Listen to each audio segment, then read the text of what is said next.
To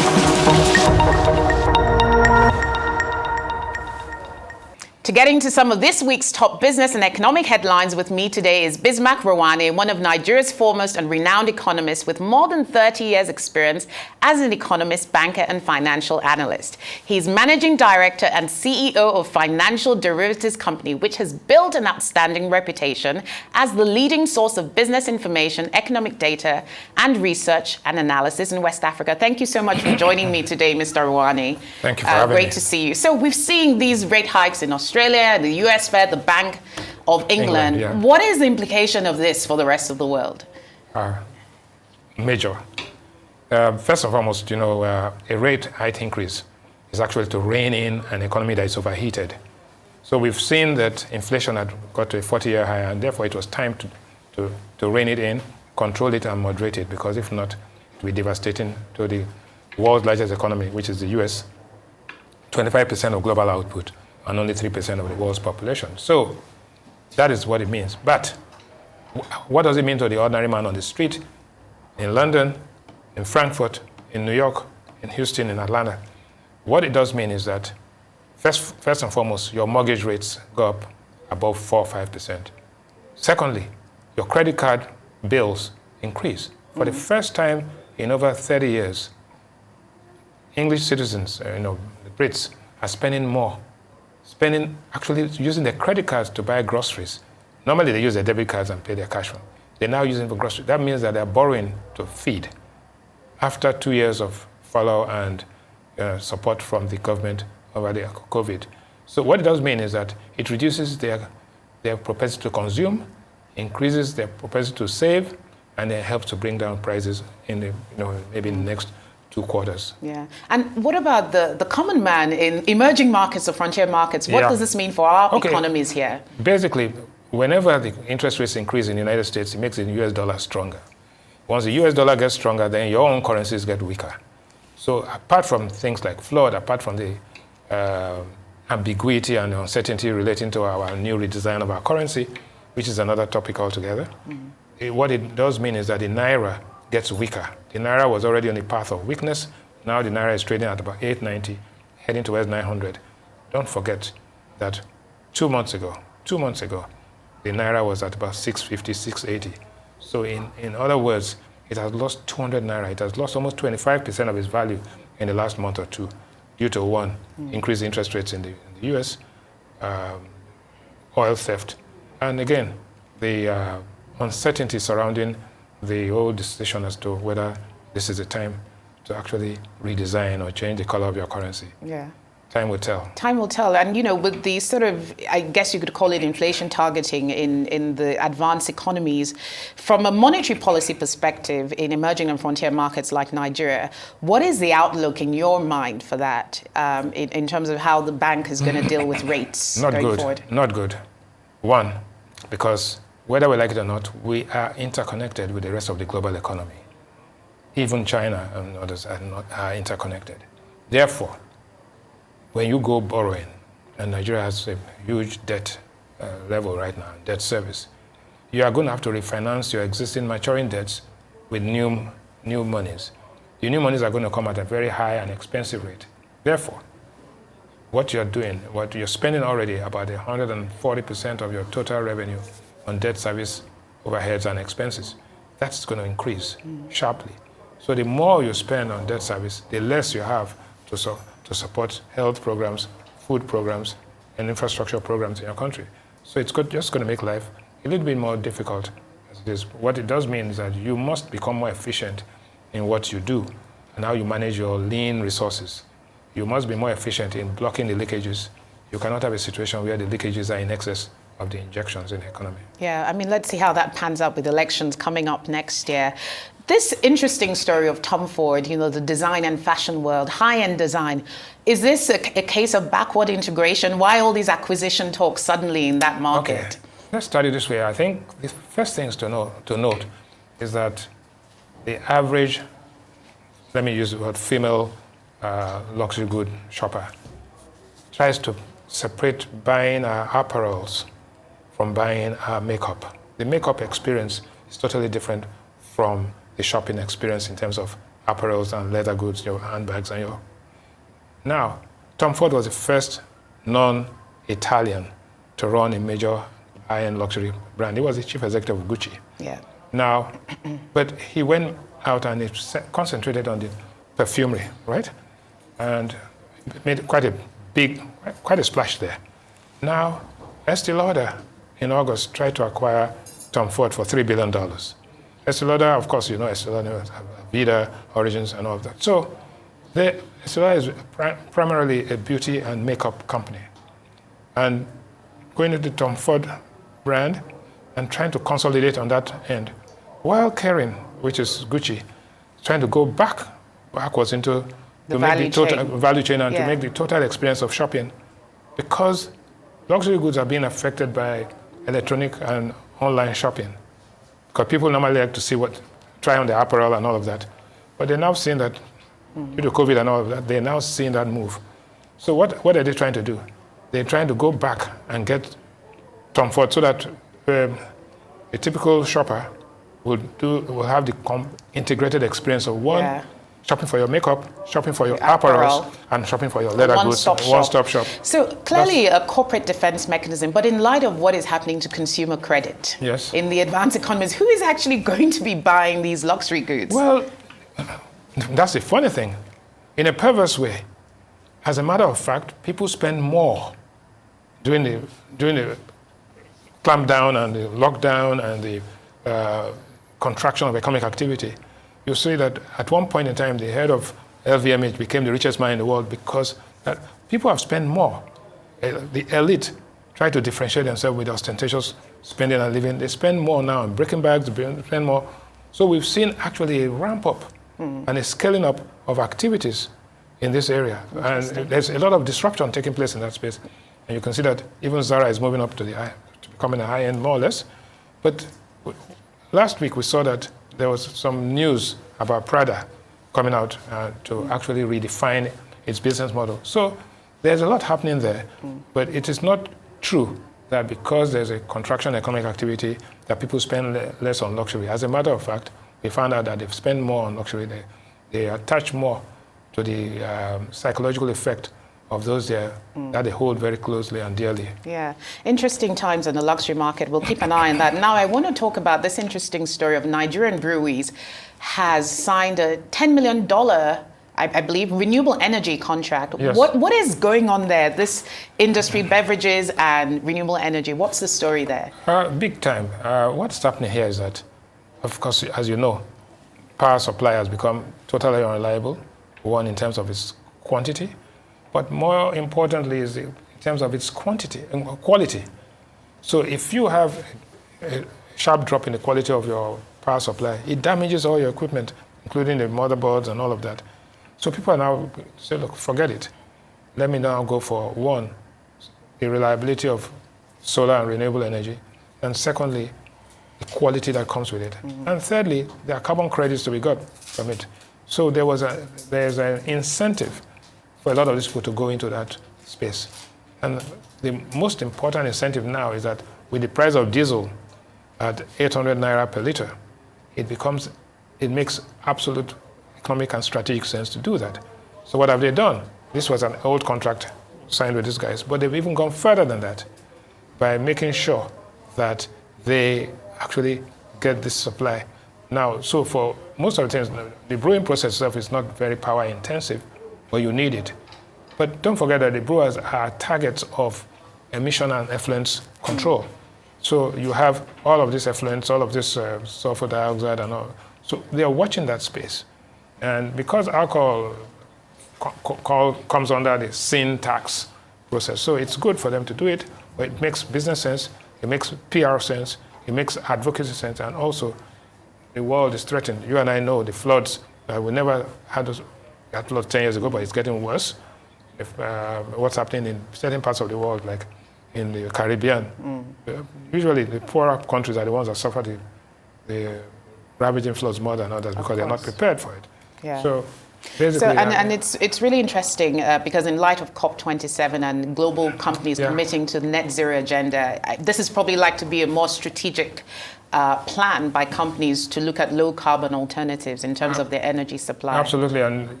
But what's interesting though, Joe Biden is going there. I think the British Prime Minister is not actually going, I'm not sure.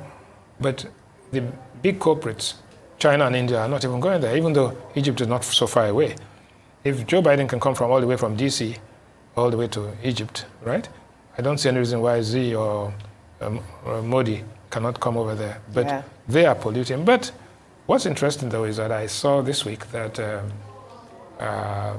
South Africa is being courted and being given a lot of resources to stop using coal. Because even though they are one of the world's largest producers of coal, but they are also one of the largest users and polluters. So the whole idea is to encourage them to shift. And the importance of this shift is not, it has serious strategic implications for oil producers and fossil fuel producers. Dependent countries. And lastly, if you notice that the countries that are benefiting from the current crisis, Kuwait, Saudi Arabia, Angola and others, are the ones that have, one, higher growth, two, stronger currencies, and are leveraging on the advantage. But Nigeria, unfortunately, hasn't been able to take advantage as a matter of fact, that. has lost. It has become a source of competitive disadvantage because they are unable to rein in the oil theft and cannot deal with their political problems. So even though it's an economic manifestation, the solution is political, and the politics requires will, vision, and capacity to do it. Indeed, very insightful discussion. Thank you so much, Mr. Rewane. We'll have you stay on for the rest of the program. So great chatting with Mr. Rewane of Financial Derivatives Company. We'll take a short break now, and when we return, I will be talking about climate, sustainability, and environment with Dr. Dolapo Fashawe, the GM of Lagos State Environment Protection Agency. Stay with us.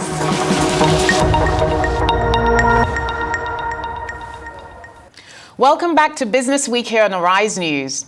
In just one day, the 2022 United Nations Climate Change Conference, more commonly referred to as the Conference of Parties on the UNFCCC or COP27, will commence in Sharm el-Sheikh, Egypt. In addition to the global debate around moving to a low-carbon world, new policies by governments around the world to reduce carbon emissions will be key to protecting the environment, public health, well-being, jobs, and industry. Between 1950 and today, the population of cities around the world has more than quadrupled, with over 42 billion people now living in urban centers. Lagos, Nigeria's commercial capital, has been at the forefront of efforts to mitigate the negative impact of carbon emissions. The city's urban population is estimated to reach 70% by 2050 from the present 55%. This burgeoning urban population means more cars on the roads and more household, commercial and industrial waste in the city. Indeed, the Lagos state government estimates that the transportation sector accounts for over 60% of greenhouse gas emissions in the state. Joining us today to discuss the implications of this situation for the city and the policies that are helping to protect the environment and build a more sustainable and climate-resilient Lagos is Dr. Adedolapo Fashawe, a public health practitioner and expert who is also the GM for the Lagos State Environmental Protection Agency. And of course, sitting with us through the discussion is Mr. Bismarck Rewane, economist. Okay, great to have you on our show, Dr. Dolapo. My first question is really around the context of climate change. How is Lagos State being impacted by climate change, and what is this relevance, its relevance to the global discussion? Well, thank you very much. First of all, good morning, everyone, and I'm happy to be here. It's interesting that the Conference of Parties 27 is being brought to Africa for the first time. And COP27 is an opportunity for world leaders to discuss how to tackle and deal with climate change as agreed in the recent Paris Agreement. Now, Lagos is a coastal city. We're already below sea level. A lot of African communities and cities are on the coasts. One of the emerging and most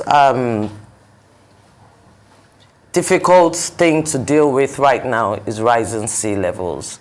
And you would realize that most of the people that live along the coastal areas are low income, It's highly populated, densely populated.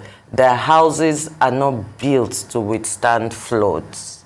So if we do not start to address directly the issues of rising sea levels by tackling global warming and climate change, then it's going to be disastrous for us. And given the urgency of the situation, what are the specific policies your agency is embarking on, or the government as a whole, to try and tackle? I mean, there's so many issues. There's the pollution, there's rising sea levels. What is the strategy? Okay, the Lagos State Environmental Protection Agency is saddled with the sole responsibility of protecting the air, the water, and the land of Lagos State. And how do we do this? I am a medical doctor who had just moved into the environment space.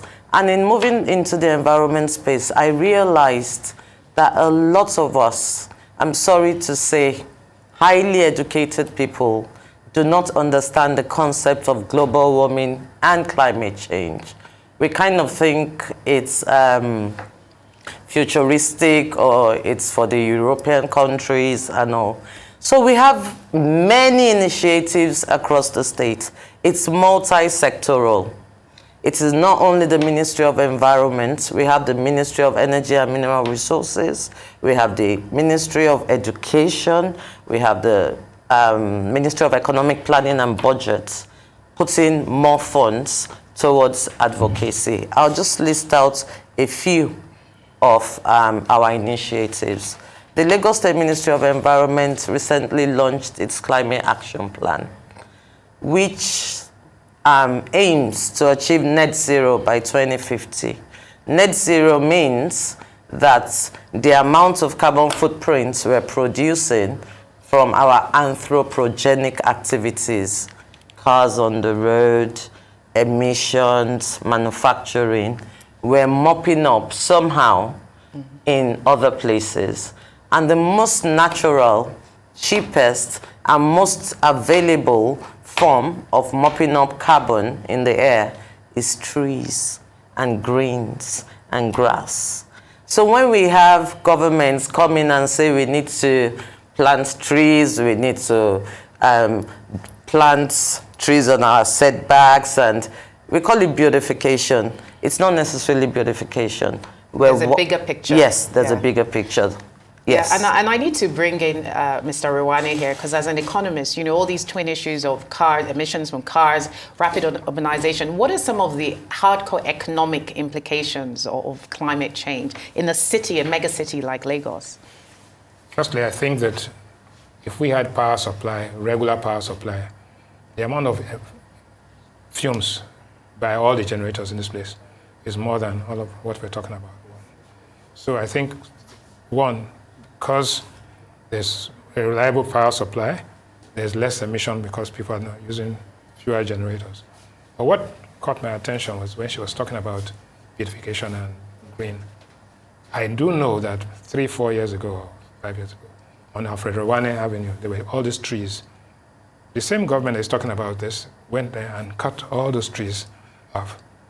Why would they do that if there's coordination between the information that, or the objectives which you are trying to talk about now, and what they're doing, right? I cannot understand those contradictions and how we want to get out, because it's first and foremost, it reduces the ambience on the place, it increases the pressure, right? But more than anything else, it sends signals, because investors are coming to the state, investors are coming to the country.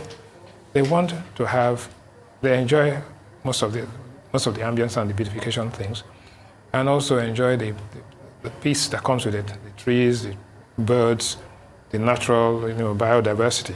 So I think it's important that whilst on one hand some agencies are working towards achieving this, on the other hand some other agencies are working to actually contradict this and create problems. And those mixed signals, from a macroeconomic perspective, are the things that discourage investors. And Rolake, you know more about this, that it discourages investors, and they get concerned about what exactly are the key goals.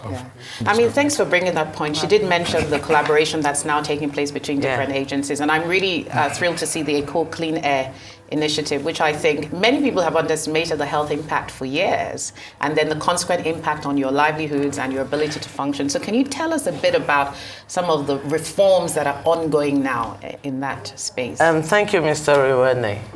What also caught my attention in what you just said is investors, urbanization. When we're a developing nation and we're urbanizing, we have to balance things. That is where net zero comes in. There has to be more roads, there has to be more buildings, there has to be space to do business.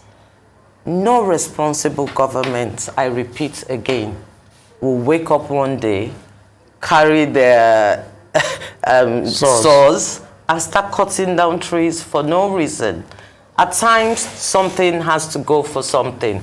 And I am here to announce that we have an agency called Lagos State Parks and Gardens. For every tree cut in Lagos by the government, another one is planted somewhere else. Another one is planted somewhere else. I'll also talk about the economic cost of global warming and climate change. In 2021, LASEPA did a study with World Bank, and the economic loss is about $2.1 billion to Lagos alone, not to Nigeria. And you ask me how and why. Transportation. When we were looking at air pollution, before we went into the Eco Clean Air Initiative, we realized in source apportionment that majority of the pollutants was from the traffic sector. In developed nations, it was from manufacturing and industrialization. You will see that in China, even before the advent of Corona, people wore nose masks. And this GDP of Nigeria, 30%, almost 40% of the GDP of Nigeria is being contributed by Lagos State. So when we are sick from air pollution, when our outputs, our outcomes, our efficiency is destroyed by air pollution and floods and food insecurity, we are losing money. Dr. Fashoe, I mean, this is quite a fascinating discussion, and I'm so glad we're having, but we have to take a short break. And when we come back, I want to probe a bit more and actually ask you what we can do about the cars on the roads. So we're going to take a short break now, and then when we come back, we'll continue our discussion with Dr. Fashoe of LASEPA and Mr. Bismarck Rewane, economist and financial analyst. Thank you.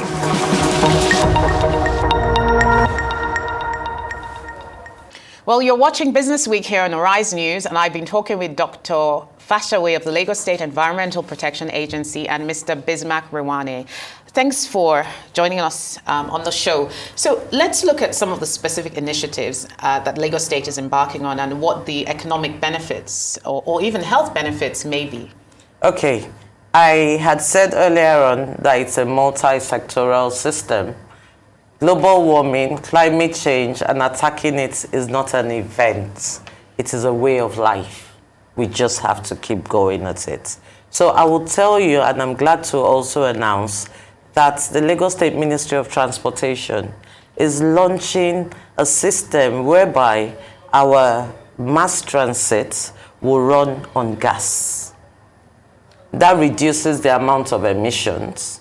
Emissions cause 30,000 people died in Lagos in 2021, documented, out of air pollution. And unfortunately, 75% of these people were children who were exposed to obnoxious substances in the air.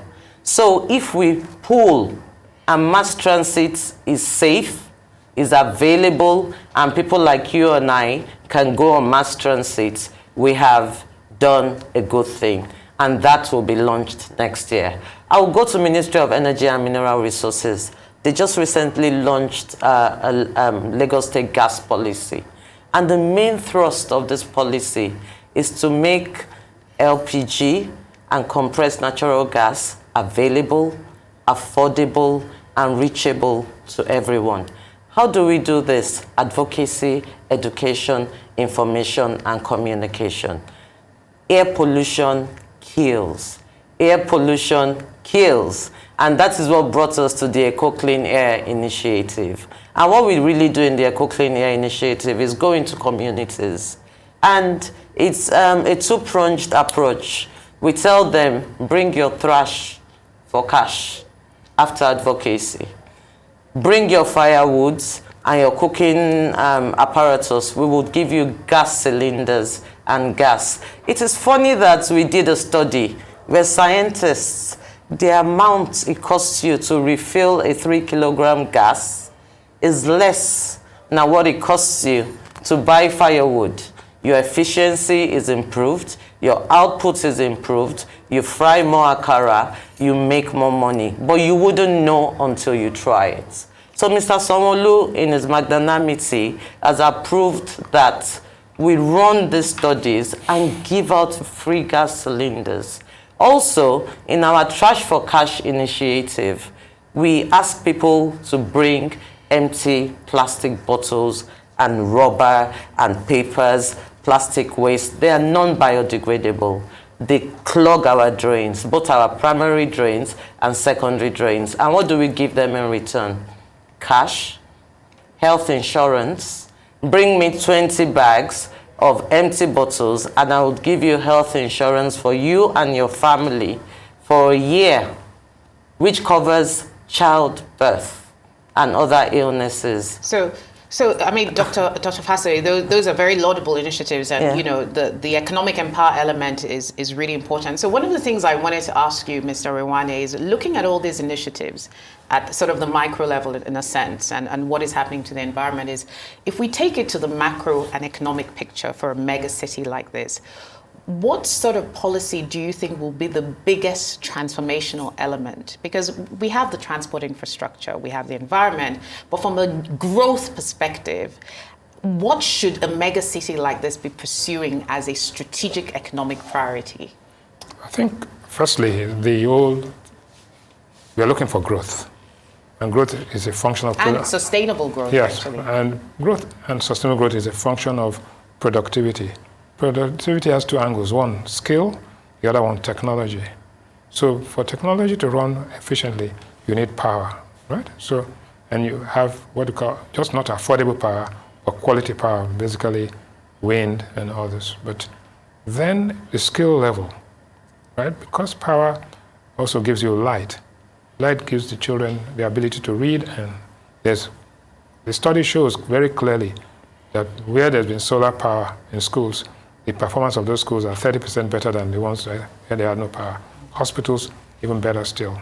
So it's a combined, it's an integrated approach, which I think addresses it. But the other thing you must note that in the World Book of Numbers, the 6 fastest growing cities in the world of the top 20 are in Nigeria. And they're not, when I say fastest growing in terms of population growth in those cities, I'm more in the southeast of Nigeria. There's Abuja, Port Harcourt, Uyo, Nnewi, Onitsha, right? But also, the greatest pollution is also in that part. Nnewi and Onitsha have the highest, in fact, Onitsha has the highest pollution in the world. It's in the Guinness Book of Records. Yes. Now, so how do you deal with that? Because pollution leads to all sorts of things. Now, you have to deal with it in an integrated approach, and not just federal government, state governments, local governments. Because here we are making the state government synonymous with the city. The city of Atlanta runs totally differently and independently from the state of Georgia. Yes. Right? Mm-hmm. So we now need to actually unbundle and make sure the city or the mayor of Etiosa and the mayor of, chairman of the local government become effective. Right? And so that transition has to take place. Not just the evolution of powers from the federal to the state government, from the state governments to the local, the municipalities, so that the man in Alimosho knows what he's doing. And so that calls for a change the mindset, Thank you. and also changing the... Yeah, I mean, because we're running out of time, clearly politics and policy does have an impact on economics. But I wanted to sort of wrap up with you, Dr. Fasowe, and you can respond to that in where is all this heading? So what would success look like in terms of your policies on climate, environment, and sustainability? Success is when we all start to understand that charity begins at home. Global warming and climate change is what affects every one of us. Every single thing you point to your drain, not sorting your wastes, your way of life. If we can change mindsets, educate the younger ones, multi-sectoral collaboration. You spoke about municipal, state, local. I'm even thinking as far as international climate financing. Global warming is global. There's green funds everywhere. COP is coming to Africa, and that's a good thing.